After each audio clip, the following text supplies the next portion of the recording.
नमस्कार, मी विनीत सर स्वागत करतो आपल्या सर्वांच्या ऑनलाईन प्लॅटफॉर्म विनीत ट्युटोरियल्स वर.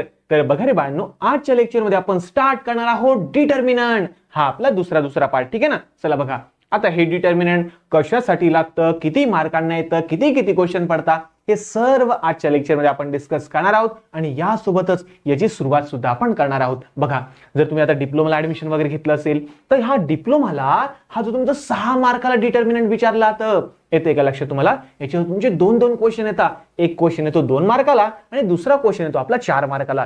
म्हणजे तुम्हाला समजलं असेलच की बघा 6 मार्क तुमचे फिक्स आहे, ही गॅरंटी माझी. जर तुम्ही हे प्रॉपर लेक्चर वगैरे जर व्यवस्थित बघशाल ना तर 100% गॅरंटी घेऊन सांगतो, हे 6 मार्क कितीही कठीण सुद्धा आपला डिटर्मिनंट येऊ द्या, तुमचे हे 6 मार्क जाणार नाही. ठीक आहे. चला मग सुरुवात करायची आपल्या डिटर्मिनंटला. हो सर. मग सर्वात पहिले डिटर्मिनंट म्हणजे नेमकं काय हे आपण याची डेफिनेशन आपण बघून घेऊ. ठीक आहे ना. चला बघा, determinant are arrangement of n by n numbers, n by n किंवा n इंटू n नंबर्स. ठीक आहे ना. n into n numbers. मग ते रिअल असू शकतात, इमॅजिनरी असू शकतात किंवा कॉम्प्लेक्स असू शकतात, कसेही. आता रिअल म्हणजे काय, इमॅजिनरी म्हणजे काय, कॉम्प्लेक्स म्हणजे काय, हे सुद्धा मी तुम्हाला सांगतो. बघा, कधी कधी ABCD अशा फॉर्म मध्ये नंबर असू शकतात, कधी कधी +1 +3 +4 +5 अशा फॉर्म मध्ये असू शकतात, कधी कधी निगेटिव्ह मध्ये सुद्धा असू शकतात, आणि कधी XYZ असे पण काही शकतात. म्हणजे रिअल असो, इमॅजिनरी असो किंवा कॉम्प्लेक्स असो, कशाही प्रकारचे नंबर येऊ शकतात. तर आपल्याला काय करायचं, त्यांना n बाय n रूलने अरेंज करायचे आहे. Equal number of rose and equal number of column enclose between a pair of बाहर ब्रॅकेट. बेटा बाहर ब्रॅकेट मध्ये आपल्याला त्याला मांडायचं आहे. मग सर आता याचा अर्थ आम्हाला नाही समजला सर. हो बेटा, मी सांगतो, टेन्शन न घ्या. सर्वात पहिले आपण काय बघितलं की n बाय n रूल मध्ये आपल्याला काय करायचंय, सर्व नंबर्सला मांडायचंय. आणि ते सुद्धा कसं, इक्वल नंबर ऑफ रो आणि इक्वल नंबर ऑफ कॉलम मध्ये. मग सर हे रो म्हणजे काय आणि कॉलम म्हणजे काय, आणि त्यांनी आम्हाला सांगितलेलं आहे की हे आम्हाला मांडायचं बेटा बार ब्रॅकेट मध्ये. कसं मांडायचंय, बार ब्रॅकेट मध्ये. आता बार ब्रॅकेट काय असतो सर, आम्ही तर असा एक छान छान सुंदर सुंदर असा एक ब्रॅकेट बघितला होता, सर्क्युलर ब्रॅकेट तुम्ही म्हणतात, किंवा तुम्ही असा पण स्क्वेअर ब्रॅकेट सुद्धा बघितला असेल, बरोबर ना. चला, आणि त्यासोबत तुम्ही एकदम मोठा मोठा कर्ली ब्रॅकेट सुद्धा बघितला असेल, बरोबर ना. पण बघा बाळांनो, या तिघांचाही आपल्याला वापर करायचा नाहीये. या तिघांच्या व्यतिरिक्त अजून एक ब्रॅकेट येतो, त्याला म्हणता बेटा आपण बार ब्रॅकेट. त्याला आपण काय म्हणतो बेटा, बार ब्रॅकेट, जो असतो छान छान सुंदर सुंदर असा. बस याला म्हणता बेटा बार ब्रॅकेट. याला आपण काय म्हणतो बेटा, बार ब्रॅकेट. ठीक आहे ना. चला असो, तर या बार ब्रॅकेट मध्ये आपल्याला काय करायचंय, या सर्व नंबर्सला इक्वल रो आणि इक्वल कॉलम मध्ये अरेंज करायचंय. ठीक आहे. चला, तर मला सांगा बेटा, तुम्हाला पहिली गोष्ट समजली की बार ब्रॅकेट कसा असतो, समजलं बाळांनो. ओके सर, आम्हालाही समजलं सर. ठीक आहे. चला, n बाय n म्हणजे काय की जेवढे तुमचे रो असेल ना तेवढे तुमचे कॉलम असेल. आता रो म्हणजे काय आणि कॉलम म्हणजे काय, तर मी एक काम करतो, एक छोटंसं एक्झाम्पल घेतो. मी घेतलं ABCD, बरोबर ना. चला, तर ABCD काय माझे नंबरचे, समजा काय माझे हे नंबरचे, समजा आपण असं समजून घेऊ. ठीक आहे. चला, हे ब्रॅकेट यूज नाही करायचे ना आपल्याला, याला जाऊ देतो मी. चला बघा बेटा, तर या 4 नंबरला मी इक्वल नंबर ऑफ रोज आणि इक्वल नंबर ऑफ कॉलम मध्ये मांडलं. मग सर रो म्हणजे काय, कॉलम म्हणजे काय, तर बघा बेटा थोडं लक्ष द्या. रो म्हणजे हे जे हॉरिझॉन्टल असतात ना बाळांनो, याला म्हणता आपण रो. हॉरिझॉन्टलला म्हणता बेटा आपण रो. हे जे हॉरिझॉन्टल असतात ना, हॉरिझॉन्टल लाईन्स वगैरे, हॉरिझॉन्टल लाईनला आपण म्हणतात रो. असं इथे आलं का लक्षात. बघा बेटा, हे सुद्धा काय बेटा आपलं हॉरिझॉन्टल लाईन. हॉरिझॉन्टल लाईनला आपण काय म्हणतो बेटा आपण रो. रो बेटा, रो म्हणजे काय बेटा, हॉरिझॉन्टल. रो कसा असतो बेटा आपला, आडवा आडवा असतो. कसा असतो बेटा आपला, आडवा आडवा. आडवा म्हणजे रो, आडवा म्हणजे रो. आता बेटा मला सांगा, आडवा म्हणजे रो, तो उभा काय असेल रे, उभा काय असेल रे, तो उभा आहे बेटा आपला कॉलम. उभा काय असतो बाळांनो, आपला कॉलम. ठीक आहे. चला असो, आडवा रो आहे का, मग उभा आपला असतो कॉलम. उभा असतो बाळांनो आपला कॉलम. मग हे जे उभे असतात ना बाळांनो, तर याला म्हणता बेटा आपण कॉलम. काय म्हणतो बेटा आपण, कॉलम. म्हणजे याला व्हर्टिकल्स लाईन ज्या असतात ना, व्हर्टिकल लाईन्स ज्या असतात ना, तर याला म्हणता बेटा आपण कॉलम. याला आपण काय म्हणतो, कॉलम. ठीक आहे ना. आणि हे कसे असतात बेटा, उभे असतात. कसे असतात बेटा आपले, उभे असतात. ठीक आहे ना. म्हणजे इन शॉर्ट, जर मी समजा तुम्हाला नंबर्स दिले, आता बघा, आता लक्ष द्या, जर मी तुम्हाला नंबर्स दिले कसे 2 3 4 5, हा एक प्रकारचा आपला डिटर्मिनंट आहे, बरोबर आहे ना. तर या डिटर्मिनंटचे बघा बाळांनो, हे या डिटर्मिनंटचे हे जे हॉरिझॉन्टल असतील ना, तर यांना म्हणतात बेटा रो. तर हा झाला आपला पहिला रो, म्हणून याला म्हटलं मी R1, रो 1. चालेल ना बेटा, पूर्ण व्हॅल्यू. पूर्ण वाक्यात लिहू. याला म्हणतो आपण रो 1 किंवा याला शॉर्टकट मध्ये म्हणतो बेटा आपण R1. ठीक आहे. आणि हा होता बेटा आपला दुसरा रो, हा होता बेटा आपला दुसरा रो. तर याला मी म्हणेल रो 2, याला म्हणेल बेटा मी रो 2, याला म्हणतो बेटा आपण R2. हे डाऊट आहे बाळांनो इथपर्यंत? डन. चला बघा बेटा, जो पण आपला हॉरिझॉन्टल असतो ना याला म्हणतात आपण रो. रो म्हणजे कसा असतो बेटा आपला हॉरिझॉन्टल असतो, आडवा असतो. ठीक आहे. Done done done done sir. आता पुढे आता जे व्हर्टिकल असतात ना बेटा याला म्हणतात बेटा आपण कॉलम. याला आपण काय म्हणतात कॉलम.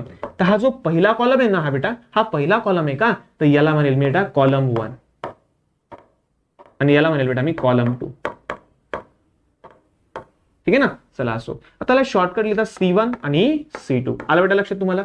चला तर बघा तुम्हाला बेसिक पॉइंट समजले की बघा डिटर्मिनंट म्हणजे काय, तुम्ही n into n rule apply करा. n इंटू n म्हणजे काय, जेवढे तुमचे रो असेल तेवढेच तुमचे कॉलम पाहिजे. 2 रो आहे का आपले, कॉलम सुद्धा किती बेटा 2च आहे. 2 row 2 column n by n. वा रे वा. तर याला म्हणता बेटा 2 रो आणि 2 कॉलम आहे का, म्हणून आपण याला म्हणतो बेटा ही 2/2 ची डिटर्मिनंट आहे. हा का बेटा आपला 2/2 चा डिटर्मिनंट आहे. n into n. पहिला n म्हणजे असतो आपला रो आणि दुसरा n म्हणजे असतो बेटा आपला कॉलम. आलं बाळांनो लक्षात? तर बघा रे बाळांनो, पहिला जो n आहे त्याला म्हणतात बेटा आपण रो, जो आडवा आडवा असतो. आणि हा जो दुसरा n असतो बेटा याला म्हणतात आपण कॉलम, जो आपला उभा उभा असतो. ठीक आहे ना. चला डन. तर हे आम्हाला थोडं समजलं सर, हे काय असतं कसं असतं याला नंतर बघू आपण. याला अजून आपण नंतर बघू. ठीक आहे.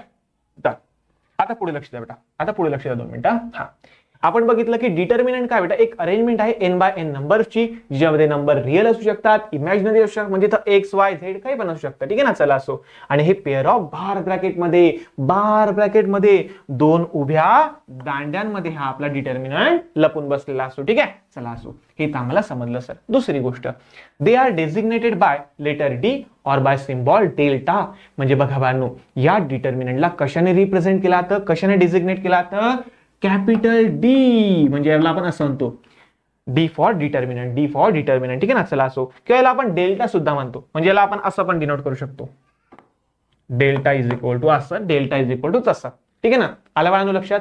म्हणजे एखाद्या डिटर्मिनंटला लिहिताना तुम्ही त्याला डी ने डिनोट करू शकता किंवा अशा डेल्टाने सुद्धा डिनोट करू शकता, तुमची इच्छा. ठीक आहे ना. चला असो. पण अजून एक गोष्ट महत्वाची सांगेल की असं नाहीये की तुम्ही फक्त डेल्टाने तुम्ही डिनोट करू शकता. तुम्ही कॅपिटल लेटर ABCD LMNOP काही पण कशाने सुद्धा तुम्ही रिप्रेझेंट करू शकता. हे आपण पुढच्या भागामध्ये बघू. पुढच्या काही जे न्यूमेरिकल्स असेल ना त्याच्यामध्ये आपण बघू. टेन्शन घेऊ नका. चला. They are square arrangement and are scalar quantities. बघा बाळांनो ही काय असते आपली स्क्वेअर अरेंजमेंट मध्ये असते. आता बघा बेटा जेवढे रो असतील ना तेवढेच कॉलम असतील, बेटा. हे कायम लक्षात ठेवा. म्हणजे जर समजा या ठिकाणी मी 2 रो घेतले तर कॉलम सुद्धा 2च असेल. बरोबर आहे.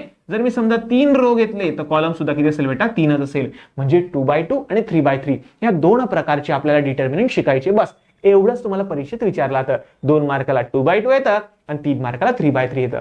मग सर या डिटर्मिनंटचा काय फायदा आहे आणि कसं कॅल्क्युलेट करता सर? ही थेरी आम्हाला बोर होते सर, ही थेरी तर असं परीक्षेला विचारत नाही, मग तुम्ही का बरं शिकवताय सर एवढं? डायरेक्ट न्यूमेरिकल घ्या ना. नाही बाळांनो बघा थेरी समजणे सुद्धा तेवढीच महत्वाची बाळांनो. ठीक आहे ना. चला असो. बेसिक समजलं ना की बघा बेटा रो कसा असतो आडवा, कॉलम कसे असतात उभे. पहिल्या वाल्याला पहिला रो म्हणतात, दुसऱ्या वाल्याला दुसरा, पहिल्याला पहिला कॉलम, दुसऱ्याला दुसरा कॉलम. हा डिनोट केला तो डेल्टा किंवा डी ने. बस एवढं समजलं, विषय क्लोज ना. तर बघा आता आपण काही एक्झाम्पल घेऊ आणि त्या एक्झाम्पल मध्ये अजून काही बेसिक्स बघू. चालेल ना? हो सर चालेल. पण त्याआधी आम्हाला हे सांगा की डिटर्मिनंट नेमका कुठे वापरला जातं.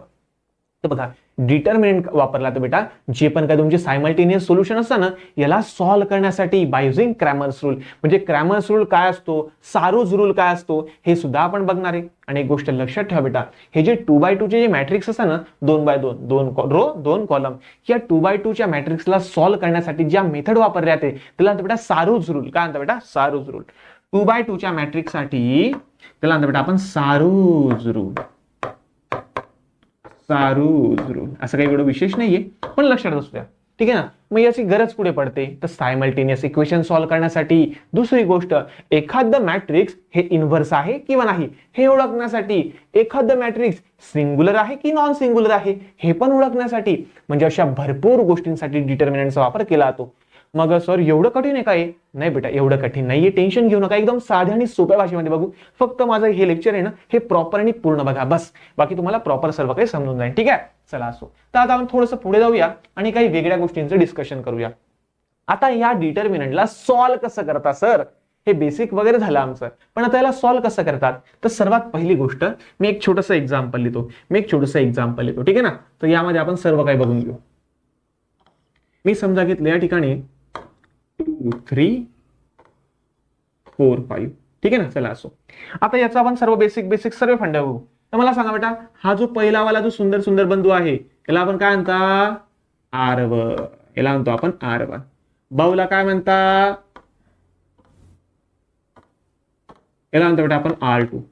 म्हणजे पहिला रो दुसरा रो. हे समजलं बाळांनो? हो सर, हे आम्हाला समजलं. डन. पुढे लक्ष द्या बाळांनो. हा आपला आहे पहिला कॉलम, याला म्हणतात C1. याला म्हणू आपण दुसरा कॉलम, याला म्हणू आपण C2. इथपर्यंत काही डाऊट आहे बेटा? आडवे रो असतात, उभे कॉलम असतात, हे आम्हाला समजलं sir. Done done done done done. आता हे तर झालं आपलं पहिलं. आता दुसरी गोष्ट, तेच इक्वेशन मी अजून लिहितो, याच्यात जास्त गडबड होऊन जाईल ना, त्यामुळे मी तर तेच लिहितो खालती. 2 3 4 5. आता यामध्ये डायगोनल सुद्धा महत्वाचा आहे बेटा, डायगोनल सुद्धा तेवढाच महत्वाचा आहे. मग डायगोनल म्हणजे काय सर? तर बघा बेटा, हा जो तिरपा तारपा असतो ना, बघा तुम्हाला सर्वांना माहिती असेल, हा जर समजा आपला स्क्वेअर असेल तर ह्या स्क्वेअरच्या याला म्हणतात बेटा डायगोनल. डायगोनल म्हणजे काय बेटा? कर्ण. डायगोनल म्हणजे काय बेटा? कर्ण. ठीक आहे ना. चला असो. ठीक आहे. तर डायगोनल म्हणजे का? तर याचा डायगोनल हा झाला बेटा, हा डायगोनल झाला. अरे वा अरे वा. तर हा झाला पहिला डायगोनल. तर या पहिल्या डायगोनलला आपण म्हणता बेटा मेन डायगोनल. याला म्हणतो बेटा आपण मेन डायगोनल, किंवा यालाच आपण बेटा प्रिन्सिपल डायगोनल सुद्धा म्हणतात. याला आपण काय म्हणतो बेटा? प्रिन्सिपल डायगोनल सुद्धा म्हणतो.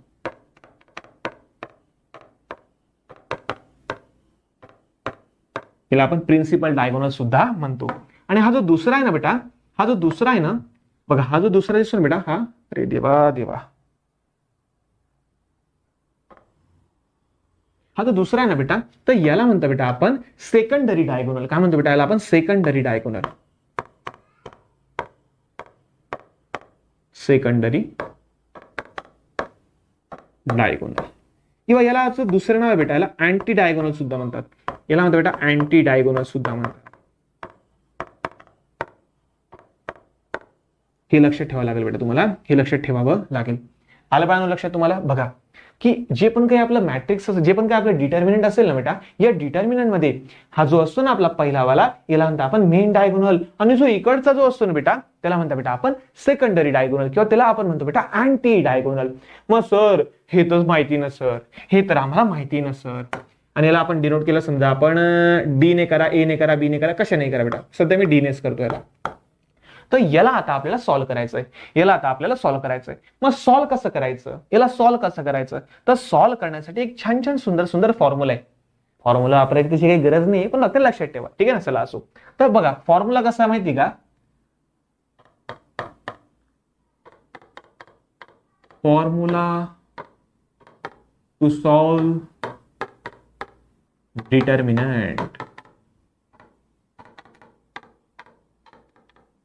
ठीक आहे. चला असो. तर बघा बाळांनो, सिंपलची गोष्ट, याचं जे आन्सर असेल काय करायचं, या मेन डायगोनल मध्ये बघा बेटा, या मेन डायगोनल मध्ये कोण कोण आहे रे? 2 पण आहे, 5 पण आहे. या मेन डायगोनल मध्ये जे एलिमेंट्स आहे त्यांचा करायचा गुणाकार. बघा लक्ष द्या बेटा, लक्ष द्या. Product of elements in main diagonal. ठीक आहे ना. म्हणजे काय करायचं बेटा, सर्वात पहिले काय करायचं, मेन डायगोनल मध्ये जे पण काही एलिमेंट्स आहे ना, बघा मेन डायगोनल मध्ये जे पण काही एलिमेंट्स आहे ना बेटा, त्यांचा काय करायचा गुणाकार. मला सांगा बेटा, मेन डायगोनल मध्ये कोण कोण एलिमेंट्स आहे? 2 आहे, 5 आहे. 2 आहे, 5 आहे, 2 आहे आणि 5 आहे. तुम्ही घेतलं बेटा 2 × 5. समजलं बेटा इथपर्यंत? पहिली स्टेप समजली की मेन डायगोनल मध्ये जे एलिमेंट्स आहेत त्यांचा करायचा आहे तुम्हाला गुणाकार. तुम्ही गुणाकार केला. ठीक आहे ना. चला, तर यानंतर द्यायचं बेटा मायनस साइन. काय द्यायचं बेटा? Minus sign. मग या ठिकाणी काय करायचं, आता मेन डायगोनल झाला का नाही, आता बघायचा सेकंडरी डायगोनल. आता बघायचा सेकंडरी डायगोनल. आता सेकंडरी डायगोनल मध्ये, या सेकंडरी डायगोनल मध्ये जे जे एलिमेंट्स आहे बेटा, यांचा गुणाकार तुम्हाला आता करायचा आहे. म्हणजे बघा बाळांनो, प्रोडक्ट ऑफ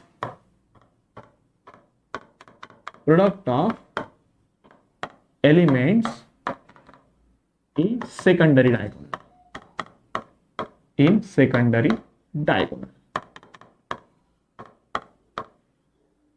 आलं बेटा लक्षात तुम्हाला? भाई तुम्हाला सर्वात आधी काय करायचंय, या मेन डायगोनल जे एलिमेंट्स आहेत त्यांचा गुणाकार करायचा आहे.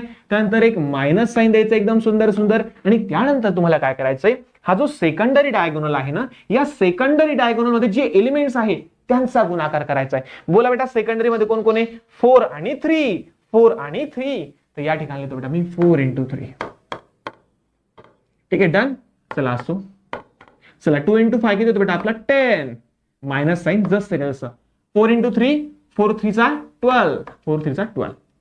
तर आता मला सांगा बेटा 10 - 12. 10 - 12 किती होतं बेटा?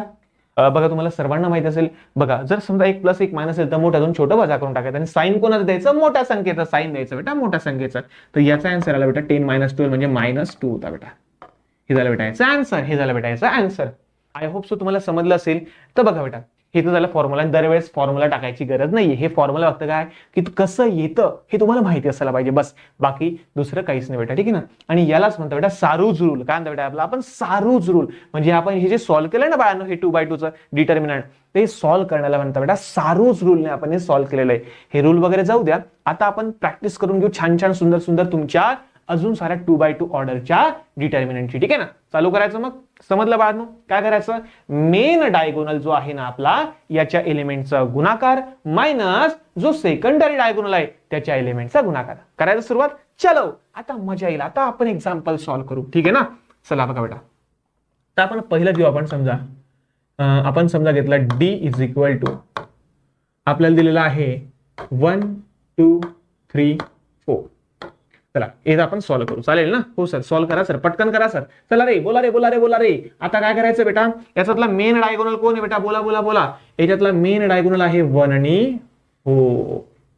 चला याच्यातला बेटा सेकंडरी डायगोनल कोणता बेटा, 3 आणि 2. बरोबर आहे. चला करा बेटा गुणाकार करा. आता चला d = सर्वात पहिले आपण काय करतो बाळांनो, जो मेन डायगोनल आहे ना, मेन डायगोनल, या मेन डायगोनल मध्ये कोण कोण बेटा 1 आहे आणि 4 आहे. त्या दोघांचा मी गुणाकार करेल. 1 × 4 केलं बाळांनो. बघा हा पिवळावाला आहे मेन डायगोनल बेटा, पिवळावाला आहे मेन डायगोनल. ठीक आहे ना. 1 × 4 मग मायनस साइन द्यायचं. आणि बघा बेटा आता सेकंडरी डायगोनल कोणता आपला, हा वाला गुलाबी वाला आहे आपला सेकंडरी डायगोनल. तर आता मला सांगा सेकंडरी डायगोनल मध्ये कोण कोण आहे, 3 आणि 2. 3/2. चला करा बेटा. 1 × 4 4 मायनस साइन जसं तसं. 3 2 चा 6, 3 2 चा 6, 3 2 6. चला बोला बेटा 4 - 6 किती आलं बेटा, चला बोला बोला बोला. 4 - 6 हे आलं बेटा आपलं -2. हे आलं बेटा आपलं -2. मला सर्वांना माहिती असेल बघा बेटा, जे बेसिक फाउंडेशन बॅच जी मी घेतली होती ना बघा, आणि त्याच्यामध्ये बघा मी ऍडिशन सबट्रॅक्शन हे सर्व तुम्हाला मी शिकवलेलं आहे बेटा. ठीक आहे ना. तर यामध्ये हे साइन कसे येतात हे सुद्धा मी तुम्हाला सांगितलं बेटा.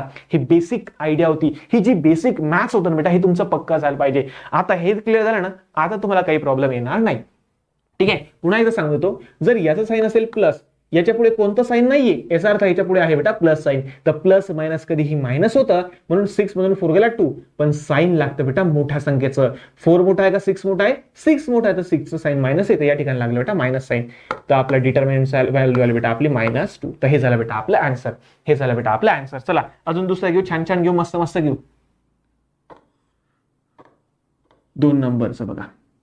a = आता या ठिकाणी घेतो मी थोडंसं खतरनाक घेऊ का काय सर, 5 8 7 3.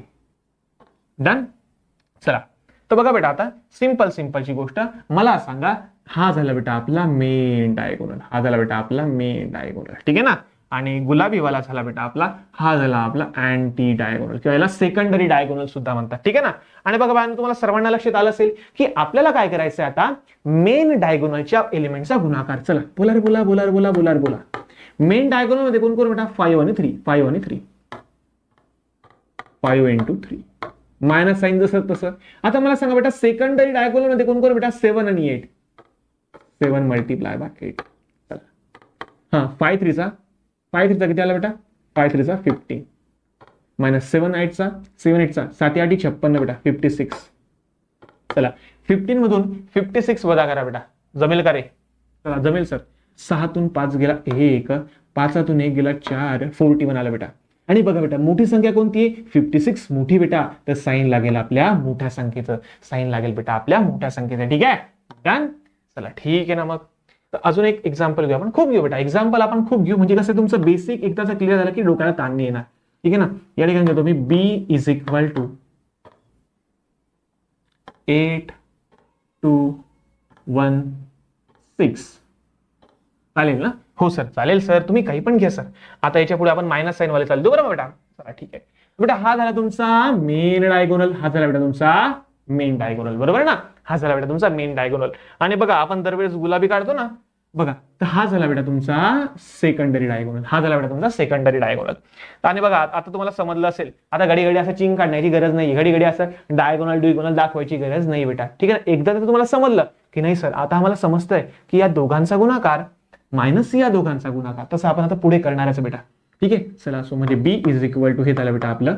बोला मेन डायगोनल मध्ये कोण कोण बेटा 8 आणि 6, 8 मल्टिप्लाय बाय 6 मायनस साईन जसं तसं. आणि बघा पुढे कोण आहे बेटा आपला अँटी डायगोनल, सेकंडरी डायगोनल मध्ये कोण बेटा 1 into 2. ठीक आहे. चला सो 8 6 चा किती होतो बेटा आपला 48, 8 सका 48 मायनस साईन जसं तसं 1 2 चा 2 1 चा 2 2 1 2. चला 48 मधून 2 गेला बेटा 46. तर हे झालं बेटा आपलं आन्सर, हे झालं बेटा आपलं आन्सर. तर आय होप सो तुम्हाला हे सर्व काही समजले असेल, तुम्हाला सर्व एक्झाम्पल समजले असेल. ठीक आहे. तर आता आपण घेऊ थोडीशी डिफिकल्ट लेवल. आता डिफिकल्ट नाही सर, हे तर एकदम सोपं आहे सर, आम्हाला तर हे खूप आवडलं सर. ओके बेटा आवडलं ना, वारे वा आनंदाची गोष्ट आहे. बघा बाळांनो हसत खेळ शिका, मॅथ शिका, एकदम जबरदस्त पद्धतीने शिकू. ठीक आहे ना. डिप्लोमाचा मॅथ एकदम फाडून टाकू डायरेक्टली, आउट ऑफ मार्क घेऊन बेटा डायरेक्टली. ठीक आहे ना. चला सो टेन्शन नका घ्या रे, फक्त कसं आरामात आरामात शिकू आपण, जबरदस्त शिकू. चला तर चौथा आपण घेतलं डेल्टा इज इक्वल टू, आता मी थोडं वेगळे घेतो -2 3 -4 2 नको इथं वेगळा देतो 5 देतो मी, चालेल ना. चला डन.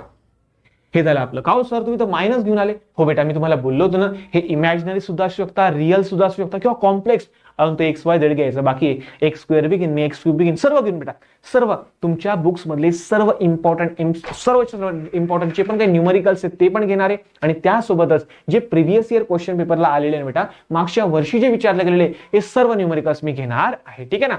चला बघा बेटा आता याला सॉल्व्ह कसं करायचं, याला सॉल्व्ह करताना परत तेच आपलं. ठीक आहे ना. आता मी शेवटच्या वेळेस डायगोनल मांडून दाखवतो, नंतर आपण डायरेक्ट मनातल्या मनात करतो. बघा हा झाला आपला मेन डायगोनल, हा झाला बेटा आपला मेन डायगोनल, आणि हा झाला बेटा तुमचा सेकंडरी डायगोनल, हा झाला बेटा तुमचा सेकंडरी डायगोनल. चला करायचं मग सॉल्व्ह. हो सर. चला डेल्टा इज इक्वल टू, मला सांगा बेटा मेन डायगोनल मध्ये कोण कोण रे? मेन डायगोनल मध्ये कोण कोण बेटा -2 into 5. आणि आता इथं कोणतं साइन असतं बेटा आपला मायनस साइन असतं आपलं ब्रॅकेट मध्ये. आता मला सांगा बेटा सेकंडरी डायगोनल मध्ये कोण कोण बेटा, सेकंडरी डायगोनल मध्ये कोण कोण आहे -4 आणि 3 आहे, -4 आणि 3 आहे. तर -4 मल्टिप्लाय बाय 3. बरोबर इथपर्यंत समजलं बेटा. बघा मी काय केलं -2 आणि 5 म्हणजे मेन डायगोनल मध्ये होते ना त्यांचा गुणाकार केला, मध्ये मायनस साइन दिलं, आणि त्यानंतर जे आपल्या सेकंडरी डायगोनल मध्ये होते यांचा मी गुणाकार करून घेतला -4 into 3. डन. चला बोला बेटा 2 5 चा 10 आणि साइन लागेल बेटा आपलं मायनस, साइन लागेल बेटा आपलं मायनस. बघा बेटा 2 5 10 आणि साइन लागेल आपलं मायनस. हे मायनस जसं लिहिलं बेटा मी. पुढे 4 3 चा 4 त्रिका किती होता बेटा 12, 4 त्रिका होता बेटा 12, आणि साइन लागेल बेटा आपलं -12. हे समजलं का बाळांनो? बघा 5 2 10 साइन लागलं मायनस. तुम्हाला सर्वांना माहिती असेल बेटा की ज्या वेळेस मल्टिप्लिकेशन होतं, मल्टिप्लिकेशन शिकले का तुम्ही बेसिक मध्ये? चला तर मल्टिप्लिकेशन मध्ये साइन लागतं बेटा आपलं कधीही मायनस. प्लस बघा बेटा साइन देऊन दे तुम्ही, प्लस असेल गुणाकार मध्ये तर या ठिकाणी लागतं बेटा आपलं प्लस साइन. जर समजा प्लस इंटू मायनस असेल तर लागतं बेटा minus sign, minus into plus असेल तरी सुद्धा लागतं मायनस साइन, आणि मायनस इंटू मायनस असेल तर बघा बेटांनो, बघा मायनस इंटू मायनस असेल तर लागतं बेटा आपलं प्लस साइन. तर हे लक्षात ठेवा, हे तुमचं लक्षात ठेवा. ठीक आहे. चला असो. तर मी तेच केलेलं आहे. -10 मी जसाच्या तसा ठेवला आणि बघा बेटा मायनस मायनस मायनस मायनस होतो बेटा आपला प्लस. हे लक्षात ठेवा बेटा, मायनस मायनस काय होतो आपला प्लस. तर 12 वारे वा. आता मला सांगा -10 + 12, 12 मधून 10 गेले, 12 मधून 10 गेला, 10 आला आपला. 12 मधून 10 गेला किती आला बेटा आपला 2 आला. आणि बघा बेटा 12 मोठी संख्या आहे ना आपली, 12 आपली मोठी संख्या, तर मोठ्या संख्येचा साईन बेटा प्लस आहे, तर या ठिकाणी लागेल प्लस. जी लावायची गरज नाही, प्लस साईन लावायची गरज नसते. तुमची इच्छा लावायची तर लावा, नाही पण लावलं तरी सुद्धा चालेल. हे झालं बेटा आपला आन्सर. हे झालं बेटा आपला आन्सर. सोपं होतं का नाही? हो सर मस्त होतं, आम्हाला आवडलं सर. ओके बेटा डन. ठीक आहे, पुढे लक्ष द्या बाळांनो. अजून घेऊ आपण, टेन्शन नका घ्या.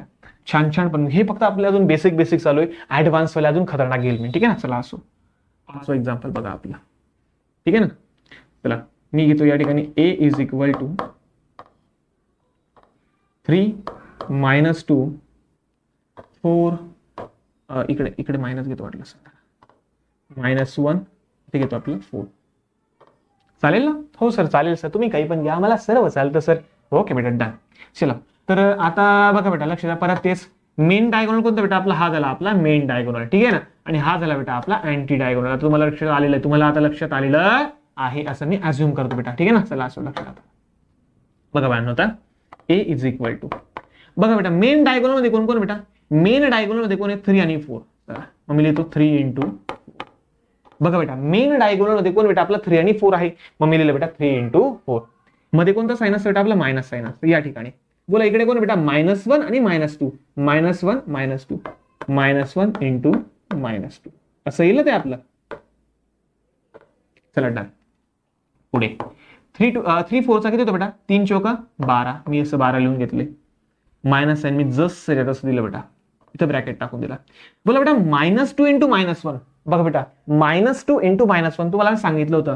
मायनस इंटू मायनस जे होतं ना बेटा आपलं, दोघांचा गुणाकार होतो, 2 1 2, 2 1 2, आणि मायनस मायनस काय होतं बेटा आपलं प्लस साइन होतं. काय होतं बेटा आपलं प्लस साइन होतं. मल्टिप्लिकेशनचे रूल आठवा बेटा. ठीक आहे. तर मायनस मायनस आपलं प्लस साइन झालं. -2 × -1 +2. ठीक आहे. चला सुद्धा चला मग आपलं याला ब्रॅकेट मधून बाहेर काढून घ्या. 12 मधून 2 गेला, 12 - 2 10, 12 - 2 किती आलं बेटा आपलं 10. तर हे झालं बेटा आपलं आन्सर. हे झालं बेटा आपलं आन्सर. तर आय होप सो तुम्हाला हे सुद्धा समजलं असेल, हे सुद्धा तुम्हाला समजलं असेल. बघा बाळांनो, तर हे होतं आपलं बेसिक एकदमच बेसिक 2x2 डिटर्मिनंट. ठीक आहे ना. आता नेक्स्ट लेक्चरला आपण बघू ऍडव्हान्स वाले, एकदम हेवी वाले, जिथे x² येतील, x³ येईल, मध्ये काहीच्या माही काही करू आपण. ठीक आहे ना. चालेल ना.